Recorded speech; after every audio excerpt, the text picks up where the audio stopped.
Ang sarap pakinggan. Gabi na, umuwi na kaya tayo. Ano sa palagay mo, Takumi? Anong gagawin mo laban kina Ryosuke Takahashi? Kaya mo bang manalo?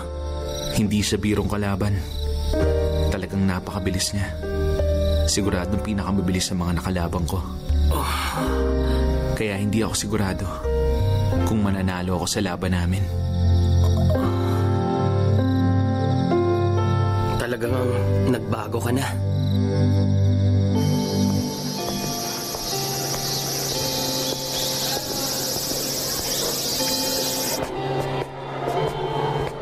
Hi, Takumi! Huh? Uy, Mogi! Wala kang shift ngayon, di ba? Gusto mo bang mamasyal? Oh, sige. Okay lang sa akin.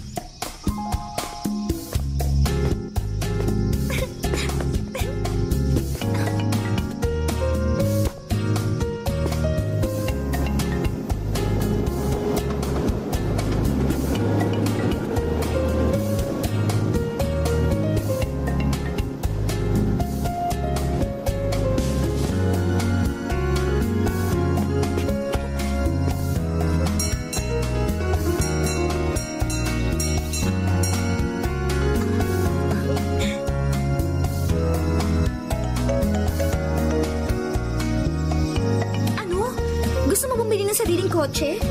Oo, medyo mahabang kwento. Dati wala ako interes sa mga bagay-bagay sa paligid ko. Pero at least ngayon, meron na akong goal na gusto kong marating gamit ang sarili kong kakayahan. Isang goal ba? Ang galing naman, buti ka pa. Samantalang ako, wala pa akong ganun. Ang totoo, hindi ko alam kung maaabot ko yon. Siguro, hindi ko kaya at imposible sa akin na matupad ko yon. Ano ka ba? Hindi yan totoo. Makakabili ka rin. Pero bago yon, meron ka pa namang truweno, di ba?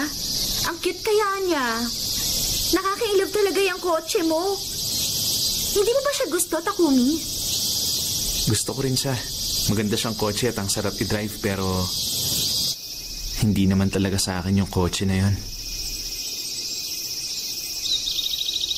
Wala akong ideya. Hindi ko alam na mahilig ka pala sa car racing, Takumi.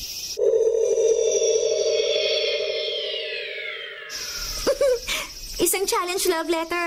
Gusto ko rin mapanood.